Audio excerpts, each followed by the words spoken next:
بسم اللہ الرحمن الرحیم۔ السلام علیکم ورحمۃ اللہ وبرکاتہ۔ القدر چینل کے ناظرین، ایک مرتبہ پھر میں آپ کی خدمت میں حاضر ہوں۔ آج میں آپ کو یہ بتانے لگا ہوں کہ میں نے برہا سنا ہے، لوگ کہتے ہیں میں زیادہ عبادت کرتا ہوں، میرا مالی نقصان ہوتا ہے، اس وجہ سے میں نے نماز چھوڑ دی ہے۔ آج میں ایسا واقعہ بیان کروں گا کہ اس کے بعد آپ کو نماز چھوڑنے کو جی نہیں چاہے گا۔ مولانا رومی فرماتے ہیں، ایک صوفی اللہ کے ذکر میں شب بیداری کر رہا تھا۔ شیطان نے کہا، اے صوفی خاموش رہ، تیرے ذکر کرنے کا کیا فائدہ، اللہ کی طرف سے کوئی جواب نہیں آ رہا۔ صوفی دل برداشتہ ہو گیا۔ خواب میں حضرت خضر علیہ السلام سے ملاقات ہوئی۔ آپ نے فرمایا، اللہ کے ذکر سے کیوں غافل ہو گئے ہو؟ صوفی کہنے لگا، اللہ کی طرف سے جواب نہیں آ رہا، اس لیے میں نے ذکر کرنا چھوڑ دیا۔ حضرت خضر علیہ السلام نے فرمایا، اللہ کہتا ہے، اے بندے، تیرا اللہ کہنا ہی میرا جواب ہے۔ جب تک تیرا پہلی بار کہنا اللہ کہنا قبول نہیں ہوتا، اس وقت تک میں دوسری بار کہنے کی توفیق نہیں دیتا۔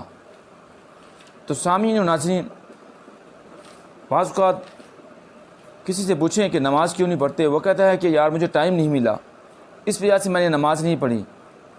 لیکن اسے یہ پتہ نہیں ہے کہ اس سے کوئی ایسی غلطی سرزد ہوگی ہے کہ اللہ رب العزت نے اپنی بارگاہ میں کھڑے ہونے سے اسے قبول نہیں کیا۔ اگر اس شخص کو پتہ چل جائے کہ وہ کس بارگاہ میں کھڑا ہے، وہ کس بارگاہ کو، کس رب کائنات کو سجدہ کر رہا ہے، وہ کون سی ذات ہے، تو تا قیامت وہ سلام نہ پھرتا۔ میں اور آپ دن بھر میں 5 نمازیں ہیں، کچھ پڑھتے ہیں کچھ گما دیتے ہیں۔ دنیا داری کے معاملات میں دنیا دار، اگر کوئی شخص مالدار ہے، کاروبار کرتا ہے، تو شام کو آ کر حساب و کتاب کرتا ہے کہ میں نے کتنا مال کمایا اور اتنے ہزار کمائے۔ ایک طالب علم ہے، وہ شام کو حساب کتاب کرتا ہے، میں اتنے مضامین، اتنے چیزیں میں نے یاد کر لی ہیں۔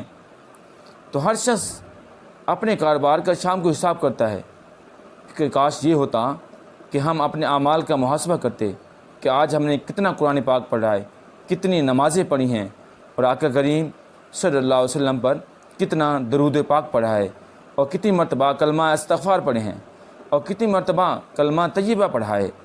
تو سامعین و ناظرین، کبھی ہم نے سوچا ہی نہیں، کبھی ہم نے حساب نہیں کیا۔ اللہ رب العزت کی بارگاہ میں دعا ہے کہ اے الہ العالمین، اے حاکم الحاکمین، ہمیں صحیح معنوں میں زندگی بسر کرنے کی توفیق عطا فرمائے۔